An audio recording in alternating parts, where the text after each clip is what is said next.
आज लोकसभा में appropriation bill किया जाएगा पेश, जबकि गोवा असेंबली में दर्ज फहरिस्त कबाइल को रिजर्वेशन देने वाला बिल होगा पेश। तेल के शोबे से मुताल्लिक बिल राज्यसभा में पेश किया जाएगा।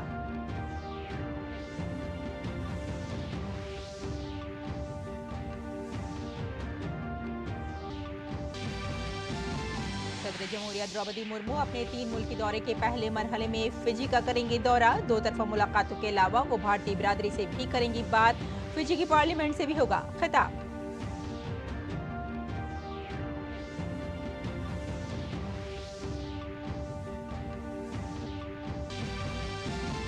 महकमा मौसमियात का 5 रियासतों में मूसलाधार बारिश का अलर्ट। लैंडस्लाइडिंग से मुतासरा हिमाचल और वायनाड में राहत और बचाव के दौरान कुछ और लाशें मिली। उत्तराखंड में भी इमदादी काम जारी।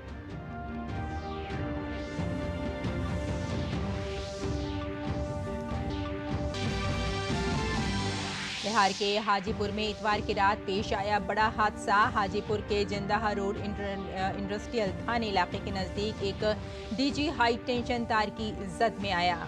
ग्रांट लगने से 8 कावड़ियों की मौत।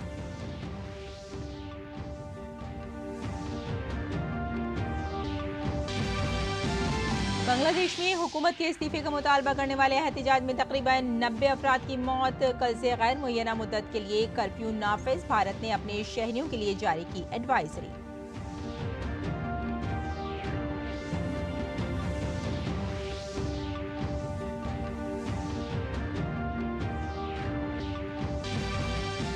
पेरिस ओलंपिक्स में लक्ष्य सेन का बैडमिंटन में कांसे के तमगे के लिए मलेशिया के जियाजी ली से मुकाबला। अमेरिका के नोहा लाइल्स 100 मीटर रेस जीतकर बने दुनिया के तेज तरीन रनर।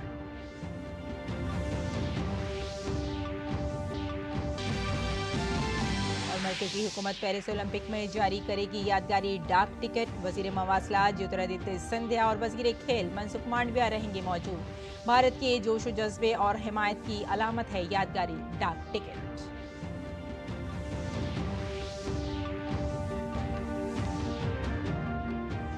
आदाब नाजरीन, खबरनामे में आपका इस्तकबाल है। मैं हूं आपके साथ रेशमा फारूकी। आइए तफसील से अब खबरों पर नजर डालते हैं।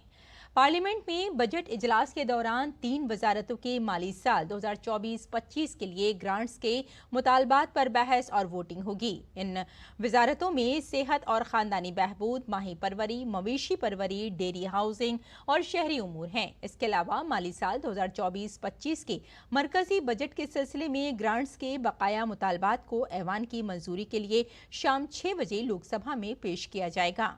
वहीं राज्यसभा में आज ज़राअत और किसानों की फलाह बहबूद, जदीद तवानाई और कोऑपरेटिव की वजारत के कामकाज पर बहस फहरिस्त बंद है। इसके अलावा oil field regulation and development तरमीमी बिल 2024 ऐवान बाला में पेश किया जाएगा। ये बिल पेट्रोलियम और कुदरती गैस की वजारत की जानिब से पेश किया जाएगा। सदर जमहूरिया द्रौपदी मुर्मू 3 ममालिक फिजी, न्यूजीलैंड और तैमूर लेस्ते के दौरे पर हैं। सदर जमहूरिया अपने दौरे के पहले मरहले में आज फिजी पहुंचेंगी। सदर जमहूरिया पहले मरहले में आज से 7 अगस्त तक फिजी में रहेंगी। इस दौरान सदर जमहूरिया द्रौपदी मुर्मू फिजी के सदर काटू न्योवेरे और वजीर आजम सेती वेनी राबुका से मुलाकात करेंगी। वो फिजी की पार्लियामेंट से भी खिताब करेंगी और वहां मुकीम भारतीयों से भी मुलाकात करेंगी। तरक्की के शोबे में भारत फिजी का मजबूत शिराकतदार रहा है। 7 तारीख को सदर जमहूरिया शिव सुब्रमण्यम स्वामी मंदिर भी जाएंगी। शिवा सुब्रमण्यम स्वामी मंदिर दोनों ममालिक के दरमियान सकाफती रिश्तों की अलामत है। फिजी के साथ भारत के मजबूत ताल्लुकात हैं और वजीर आजम नरेंद्र मोदी ने इस साल इंडिया पैसिफिक आइलैंड्स को ऑपरेशन फोरम का आगाज किया था। उम्मीद है कि सदर जमहूरिया के सह मुल्की दौरे से भारत की एक्ट ईस्ट पॉलिसी की मजीद तक़वियत मिलेगी और जनूब मशरक़ी एशिया और बहरुल काहिल के इलाके पर भारत की खुसूसी तवज्जो होने की उम्मीद है। जम्मू कश्मीर से आर्टिकल 370 को 5 अगस्त 2019 को हटा दिया गया था, जिसके बाद जम्मू कश्मीर तरक्की की राह पर गामजन हो गया। मुल्क की दीगर रियासतों की तरह यहाँ के लोगों को मरकज की तमाम स्कीमों का बराह रास्त फायदा मिल रहा है और लोगों की जिंदगियों पर भी इसका मुस्बत असर नजर आ रहा है। आज मैं इस सम्मानीय सदन के सामने एक ऐतिहासिक संकल्प और बिल लेकर उपस्थित हुआ हूं। महोदय, मैं जो 2 संकल्प और बिल लाया हूं, उसमें कई सारे सदस्यों ने कुछ शंकाएं व्यक्त करी हैं, कुछ अपने विचार रखे हैं, कुछ जेन्युइन कंसर्न भी सदन के पटल पर रखे हैं, कुछ अपनी पार्टी की विचारधारा को भी, लाइन को भी रखने का प्रयास किया है। मगर मैं सदन के सामने स्पष्ट करना चाहता हूं, एज अ लेजिस्लेटर, मैं जब दोनों संकल्प और बिल लेकर आया हूं, तो मैं मानता हूं कि जम्मू कश्मीर में एक लंबे रक्तपात भरे युग का अंत धारा 370 के समाप्त होने से बनेगा।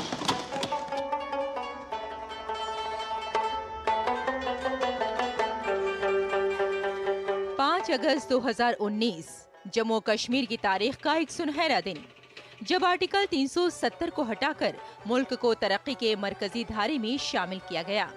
मुल्क की जमहूरियत की मंदिर यानी पार्लियामेंट हाउस ने इस सुनहरे फैसले की मंजूरी दी। अगरचे जम्मू कश्मीर सदियों से हिंदुस्तान का अटूट हिस्सा रहा है, लेकिन इस दिन जम्मू कश्मीर और पूरे हिंदुस्तान के दरमियान सियासी फायदे के लिए खींची गई सरहदों को तोड़ दिया गया। इस दिन वजीर आजम नरेंद्र मोदी की क़यादत में मुल्क ने सही मायनों में एक कानून, एक निशान और एक आइन के तस्वुर को महसूस किया। आर्टिकल 370 के खात्मे के बाद जम्मू कश्मीर में दरियाए चिनाब, सिंधु, झेलम और रावी नदी के साथ तरक्की की मुसलसल गंगा बहने लगी। मोदी हुकूमत के इस एक फैसले ने न सिर्फ दहशतगर्दी की कमर तोड़ने का काम किया, बल्कि अलहदगी पसंदी की जड़ों को भी उखाड़ फेंका। कश्मीर, जिसे जमीन पर जन्नत कहा जाता है, वहाँ 370 आर्टिकल के खात्मे के बाद तरक्की के नए नए तजुर्बे किए जाने लगे। आर्टिकल 370 इसकी पूजा करने के वाले लोगों ने वोट बैंक की राजनीति का हथियार बनाने वालों ने 370 को उसने जम्मू कश्मीर का जो हालात कर दिए थे, वहां के लोगों के अधिकार छीन लिए थे।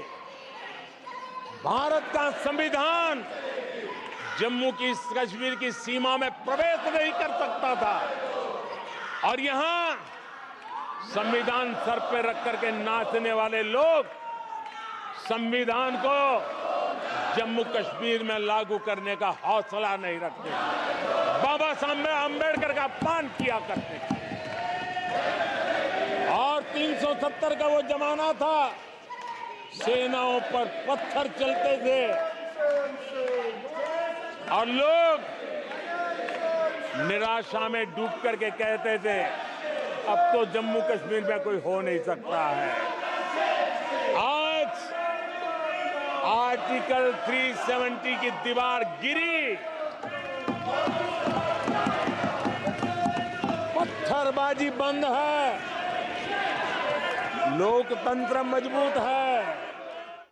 मरकज के ज़ेर इंतजाम रियासत जम्मू कश्मीर में आर्टिकल 370 को हटाने का सबसे मुस्बत पहलू ये था कि लोग तरक्की से वाबस्ता हुए और दहशतगर्दी के वाकयात में नुमाया कमी आई। वजीर आजम नरेंद्र मोदी के तरक्याती खाके में फिट होने वाला जम्मू कश्मीर तरक्की की एक नई कहानी लिख रहा है। Bureau report, DD news Urdu खबरें। आगे बढ़ते हैं। बिहार के हाजीपुर में कल देर रात एक बड़ा हादसा पेश आया। हाजीपुर के जिंदहा रोड इंडस्ट्रियल थाना इलाके के नज़दीक एक डीजे हाई टेंशन तार की जद में आ गया, जिसकी वजह से बिजली का झटका लगने से 8 कांवड़ियों की मौत हो गई। वाक़े की इत्तला मिलते ही पुलिस मौके पर पहुंच गई। तमाम झुलसने वालों को हाजीपुर के सदर अस्पताल में दाखिल कराया गया। फिलहाल वाक़े की तहकीकात जारी है। मुल्क का बेशतर इलाका मानसून की बारिश की जद में है। महकमा मौसमियात का कहना है कि बारिश का ये सिलसिला जारी रहने की उम्मीद है। इस दौरान महकमा मौसमियात ने कई रियासतों में बारिश के हवाले से ताज़ा अलर्ट जारी किया है। महकमा मौसमियात के मुताबिक मध्य प्रदेश के मगरबी हिस्से, राजस्थान के मशरक़ी हिस्से, गुजरात, कोंकण, गोवा और वस्ती महाराष्ट्र में कई मकामात पर तेज बारिश का इम्कान है। इसलिए महकमा मौसमियात ने इन रियासतों के लिए रेड अलर्ट जारी किया है। इस हफ्ते के दौरान जम्मू कश्मीर, हिमाचल प्रदेश, उत्तराखंड और राजस्थान में भी बारिश और गरज चमक के साथ बारिश का इम्कान है। इसके अलावा इस हफ्ते उत्तर प्रदेश, पंजाब, हरियाणा, चंडीगढ़ और दिल्ली में भी बारिश की उम्मीद है। 6 और 7 अगस्त को उत्तराखंड में मुख्तलिफ मकामात पर मूसलाधार बारिश की पेशगोई की गई है। उत्तराखंड के रुद्रप्रयाग जिले में केदार वादी के मुख्तलिफ स्टॉपों पर आज 5वें दिन भी राहत और बचाव का काम जारी है। अब तक 9000 से ज्यादा अकीदतमंदों और मुकामी लोगों को बचाया जा चुका है। NDRF, SDRF, DDRF, पुलिस और जिला इंतजामिया यात्रा के रास्ते में फंसे हुए मुसाफिरों को बाहिफाजत निकालने के लिए पूरी चौकसी के साथ काम कर रही है। इस दौरान फौज और प्राइवेट हेलीकॉप्टरों की मदद से अकीदतमंदों को हसास मकामात से हवाई जहाज से निकाला जा रहा है। इसके अलावा सर्च ऑपरेशन में फौज की भी मदद ली जा रही है। फौज ने यात्रा के रास्ते पर 2 स्नैपर डॉग का भी तैनात किया है और इसके अलावा फौज की मदद से गौरीकुंड को सोन प्रयाग से जोड़ने के लिए एक मुतबादिल पुल भी बनाया जा रहा है। हिमाचल प्रदेश के शिमला, मंडी और कुल्लू अजला में बादल फटने के वाकयात में लापता अफराद की तलाश आज 5वें दिन भी जारी है। रियासत में मुख्तलिफ मकामात पर बादल फटने के वाकयात के बाद 42 अफराद लापता हैं। इनमें से 36 लापता अफराद शिमला जिले के रामपुर के समीज इलाके से हैं। मंडी जिला के तरंग में गुज़िश्ता रोज सर्च ऑपरेशन के दौरान मजीद 2 लाशें बरामद की गईं। मंडी के डिप्टी कमिश्नर अपूर्वा देवगन के मुताबिक NDRF लापता अफराद की तलाश के लिए स्निफर डॉग की मदद ले रही है। इसके अलावा भारी पत्थरों में लापता अफराद के फंसे होने के खदशे के पेश नज़र सैलाब में आने वाले बड़े पत्थरों को ब्लास्टिंग के जरिए तोड़ा जा रहा है। यहाँ सर्च ऑपरेशन के दौरान शिमला जिले के सुन्नी इलाके में एक खातून की लाश बरामद हुई है। केरल के वायनाड में लैंडस्लाइडिंग के वाक़े के बाद बचाव और इमदादी कार्रवाइयां जारी हैं। सरकारी आददोशुमार के मुताबिक वायनाड की खौफनाक कुदरती आफत में मरने वालों की तादाद 221 तक पहुंच गई है। अब भी कई अफराद के मलबे के नीचे दबे होने का खदशा है, जिनकी तलाश जंगी पैमाने पर जारी है। वायनाड में रेस्क्यू ऑपरेशन की तफसीलात बताते हुए वायनाड के जिला कलेक्टर मेघाश्री ने कहा कि रेस्क्यू ऑपरेशन पूरी रफ्तार से जारी है। रजाकार भी रेस्क्यू ऑपरेशन में मसरूफ हैं। वहीं के वजीर आजम ली जियांग ने वजीर आजम नरेंद्र मोदी को पैगाम भेजकर वायनाड लैंडस्लाइडिंग में हलाक होने वालों के अहले खाना से ताज़ियत का इजहार किया है। और बांग्लादेश में हुकूमत के इस्तीफे के मुतालबे पर होने वाले मुजाहिरों के दौरान तशद्दुद में 91 अफराद हलाक हो गए हैं। गुज़िश्ता रोज़ मुजाहिरीन, कानून नाफिज करने वाले इदारों के अरकान और हुक्मरान जमात की हिमायत याफ्ता तंजीमों के अरकान के दरमियान वसी पैमाने पर पुरतशद्दुद झड़पों में कम अज़ कम 92 अफराद हलाक और मुतादिद ज़ख्मी हो गए, जिनमें 1 दर्जन से ज़ायद पुलिस एहलकार भी शामिल हैं। इम्तियाजी सलूक के खिलाफ तलबा तहरीक के मुंतजमिन ने गुज़िश्ता रोज़ मुल्क गिर अदम ताउन की तहरीक शुरू की। हुकूमत ने कल इतवार की शाम 6 बजे से ढाका और मुल्क के कुछ दूसरे हिस्सों में गैर मुय्यना मुद्दत के लिए कर्फ्यू नाफिज कर दिया था। दरियासना एहतजाजी तलबा ने वज़ीर आज़म शेख हसीना की ज़ेर क़यादत हुकूमत से इस्तीफ़े का मुतालबा करते हुए आज लॉन्ग मार्च टू ढाका का ऐलान किया है। हुकूमत ने अवाम के तहफ़्फ़ुज़ को यकीनी बनाने के लिए पीर से 3 रोज़ा आम तातील का ऐलान किया है। क़ब्ल अज़ीं सुबह बांग्लादेश की वज़ीर आज़म शेख हसीना ने ढाका में अपनी रिहाइशगाह पर कौमी सलामती कमेटी की मीटिंग की। बांग्लादेश में मोबाइल इंटरनेट खदमात मुअत्तल कर दी गई हैं।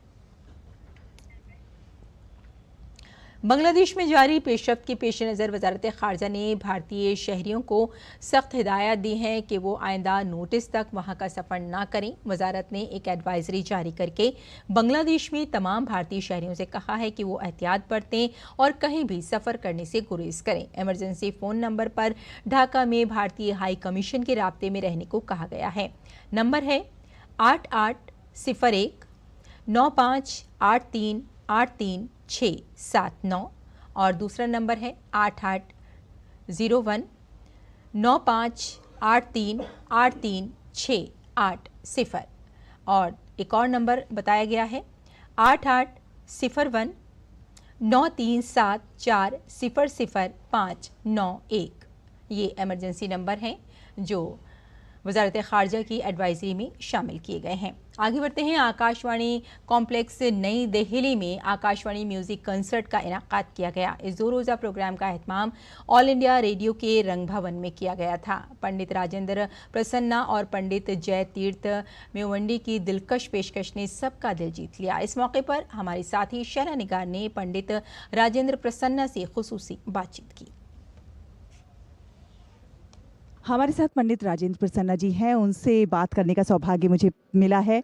बहुत बहुत धन्यवाद पंडित जी हमसे बात करने के लिए। आकाशवाणी जो है इसका संगीत से बहुत पुराना रिश्ता रहा है और संगीत के साथ और आकाशवाणी के साथ आपका जो जुड़ाव है वो भी बहुत पुराना है। इस यात्रा के बारे में अगर आप थोड़ा सा बताएं। हमारी जीवन की जो संगीत की शुरुआत ही मतलब मेरा खेल कूद से लेके संगीत की जितनी भी साधना आकाशवाणी से ही है। मैं 73 में युवानी से शुरू हुआ हूँ और बच्चों के प्रोग्राम से अभी आज ईश्वर की कृपा है कि मैं आज 25 साल से टॉप ग्रेड भी हूँ ऑल इंडिया रेडियो की तरफ से। यहाँ ज्यूरी कमेटी में भी आता हूँ। बहुत प्यार, बहुत अच्छा सम्मान। एक्चुअली क्या है, आकाशवाणी की वजह से हम लोग का रियाज होता है। नए नए राग आइटम जो समय के सब सुबह का राग बजाना है तो आकाशवाणी हमें कहती है ये राग बजाइए, तो उसका रियाज तो ये हमारे लिए आकाशवाणी के लिए मतलब कि बहुत, जितना भी हम उनके लिए करें बहुत कम है और बहुत आशीर्वाद है दूरदर्शन आकाशवाणी का। ये कहते हैं सर कि संगीत जो है हमें ईश्वर से जोड़ता है, एक योग है, एक साधना है। तो आज के दौर में जब बहुत सारे लोग बहुत टेंशन में भी जीते हैं, संगीत किस तरह से उनके जीवन में नया बदलाव ला सकता है? देखिए, संगीत तो एक ईश्वर की देन है और इबादत वाली चीज़ है। जैसे कि हम लोग कहते हैं, हमारी बहुत सारे जो कलाकार हैं, हमें मेडिटेशन की ज़रूरत नहीं है क्योंकि हम जो रियाज़ करते हैं उसी में मेडिटेशन है। इसीलिए संगीत के थ्रू ही मेडिटेशन, इबादत सारा कुछ होता है। तो हमारे जीवन में तो कहना चाहिए जब ये संगीत आया, क्योंकि हम लोग घरानेदार हैं। हमारी जो बांसुरी की घराना है जो बनारस से है, मेरे पिता पंडित रघुनाथ प्रसन्ना, मेरे चाचा पंडित भोलानाथ जी, ये सारे लोग ने बांसुरी को पूरी दुनिया पर, हमारे घर के ही शिष्य हैं पंडित हरिप्रसाद चौरसिया। तो बांसुरी तो पूरी दुनिया में हमारे घर से बज रही ईश्वर की कृपा से। तो हम लोग का ये होता है कि, और दूरदर्शन रेडियो हम लोग के साथ है तो बहुत अच्छा, बहुत आनंद की बात है। क्योंकि कहीं ना कहीं रेडियो और दूरदर्शन जनता तक पहुंचने का माध्यम होता है और इसके ज़रिए संगीत जनता तक पहुंचता है। शहरों में तो बहुत सारे चैनल हैं, लेकिन दूरदर्शन और रेडियो तो मैं कहता हूँ छोटे छोटे गाँव में लोग अभी भी उसी आनंद से सुनते जो आज से 50-60 साल पहले सुनते थे। तो रेडियो तो कभी ख़त्म हो नहीं सकता। अभी तो इनके बहुत सारे FM से लेके बहुत सारे चैनल बने हैं और बहुत आनंद आता है सुन के। और बहुत अच्छे अच्छे कलाकार, अभी जितने भी बड़े कलाकार हैं आकाशवाणी से बने हैं। जैसे उस्ताद बिस्मिल्लाह खां साहब हो या पंडित रविशंकर जी हैं या कोई भी कलाकार हो, सभी आकाशवाणी या दूरदर्शन से ही बने हैं। तो हम लोग तो उनके सामने बहुत छोटे हैं। बहुत बहुत धन्यवाद सर DD न्यूज़ से बात करने के लिए। आकाशवाणी म्यूजिक कंसर्ट के दूसरे और आखिरी दिन पद्म भूषण विश्व मोहन भट्ट और सलील भट्ट की मोहन वीणा सात्विक वीणा जुगलबंदी ने महफिल में खूबसूरत रंग भर दिया, जबकि सामईन पंडित अभिषेक मिश्रा के तलबा बजाने से भी लुत्फानंदोज हुए।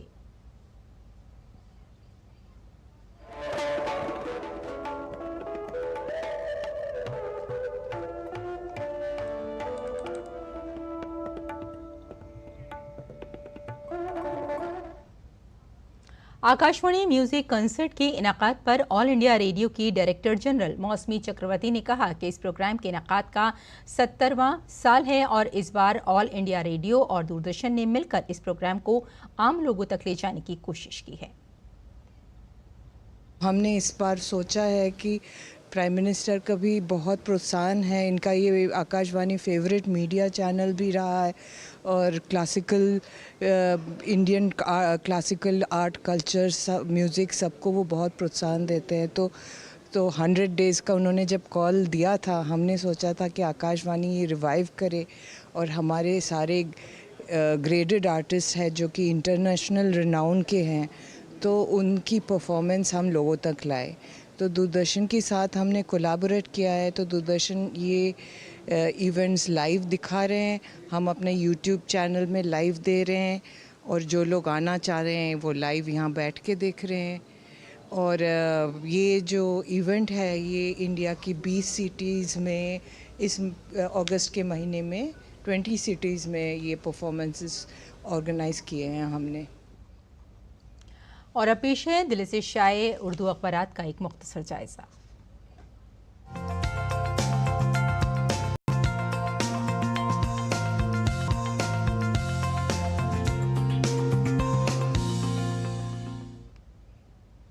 तो नाज़रीन, आइए अखबारात के जायजे में सबसे पहले बात कर लेते हैं रोज़नामा राष्ट्रीय सहारा की। सफ़े अव्वल की सुर्खी की बात करें तो वक्फ एक्ट में बड़ी तरमीम को काबीना की मंजूरी मिल चुकी है और वक्फ कवानीन में कमो बेश 40 तब्दीलियों की तैयारी। मुसविदा बिल पार्लियामेंट में आज पेश किए जाने का इम्कान बताया जा रहा है। अलबत्ता मुस्लिम पर्सनल लॉ बोर्ड ने इसे मानने से अभी फ़िलहाल इनकार किया है। और आइए अब नज़र डाल लेते हैं अगली सुर्खी पर। मध्य प्रदेश में मूसलाधार बारिश बताई जा रही है और दीवार मुनहदम हो गई है। 9 बच्चे जाँ बहक, 4 जख्मी।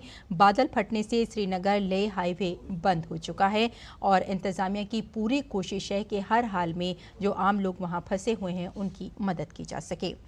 और अगली सुर्खी देख लेते हैं। आसाम लव जिहाद मामलों में दी जाएगी उम्र कैद की सज़ा। जी हाँ, जल्द लाएंगे कानून। बच्चों को बर्थ सर्टिफिकेट के साथ मिलेगा आधार कार्ड। बिस्व शर्मा का नाजरीन ये बयान है। और अब देख लेते हैं रोज़नामा हिंदुस्तान एक्सप्रेस की ये खबर खेल से मुताल्लिक़ है। Olympic hockey Hindustan shoot out में बरतानिया को हराकर सेमीफाइनल में दाखिल हो चुका है। और इसी अखबार की अगली सुर्खी देख लेते हैं। लक्ष्य सेन को सेमीफाइनल में एक्सेल्सन से शिकस्त का सामना करना पड़ा है। और अब एक और सुर्खी पर नज़र डाल लेते हैं। ये हमने ली है रोज़नामा नाज़रीन हमारा समाज से। अमरीकी महकमा इंसाफ ने टिकटॉक के ख़िलाफ़ हर्जाने का मुकदमा दायर किया है और बयान में ये भी कहा गया है कि टिकटॉक की जानिब से बच्चों की तफसीलात को इकट्ठा करके पेरेंट्स की मर्ज़ी के बग़ैर मुख्तलिफ मकासद के लिए इस्तेमाल किया जाता रहा है। अलबत्ता टिकटॉक की अगर बात करें तो इल्ज़ामात पर उन्होंने इत्तेफाक नहीं किया है। अब आने वाले कल में क्या होगा ये देखने वाली बात होगी।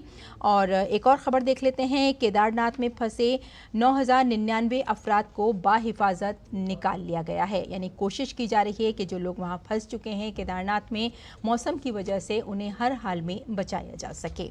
तो नाज़रीन, ये था अखबारात का मुख्तसर जायज़ा।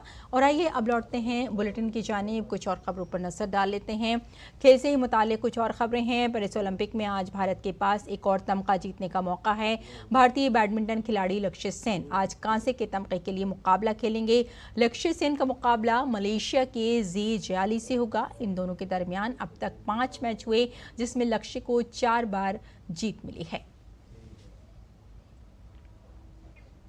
पेरिस ओलंपिक में हॉकी के सेमीफाइनल मुकाबला तय हो गया है। जर्मनी से सेमीफाइनल मुकाबला खेलेगा। अगर भारत सेमीफाइनल करने में कामयाब रहा तो चांदी का तमगा यकीनी बनाएगा। पेरिस ओलंपिक में अमरीकी रनर नोआ लाइल्स ने आखिरकार वो कर दिखाया जिसका जिक्र गुज़िश्ता 1 महीने से पूरी दुनिया में चल रहा था। सबसे दिलचस्प बात यह है कि दौड़ में से एक मर्दों के 100 मीटर दौड़ में सोने का तमगा जीतकर नोआ लाइल्स दुनिया के सबसे तेज मर्द रनर अप बन गए हैं। और पेरिस ओलंपिक के मौके पर महकमा डाक आज नई दिल्ली में यादगारी डाक टिकट का एक सेट जारी करेगा। इस मौके पर मवासलात के वजीर ज्योतिरादित्य सिंधिया और नौजवानों के उमूर खेल के वजीर डॉक्टर मनसुख मांडविया मौजूद रहेंगे। यादगारी डाक टिकट खेलों के जज्बे को उजागर करता है और पेरिस में ओलंपिक गेम्स के लिए जमा होने वाले ममालिक के इत्तेहाद का जश्न मनाता है। ये टिकट खिलाड़ियों और उनकी लगन, साबित कदमी और खेलों में बेहतरीन कारकर्दगी को खराज तहसीन है। महकमा डाक की एक तवील रिवायत है कि वो खुसूसी डाक टिकट जारी करके अहम कौमी और बैनुल-अक़वामी वाक़यात को याद करता है। और अब मौसम का मिजाज।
तो नाज़रीन, इस बुलेटिन में फ़िलहाल इतना ही। इजाज़त दें, आदाब।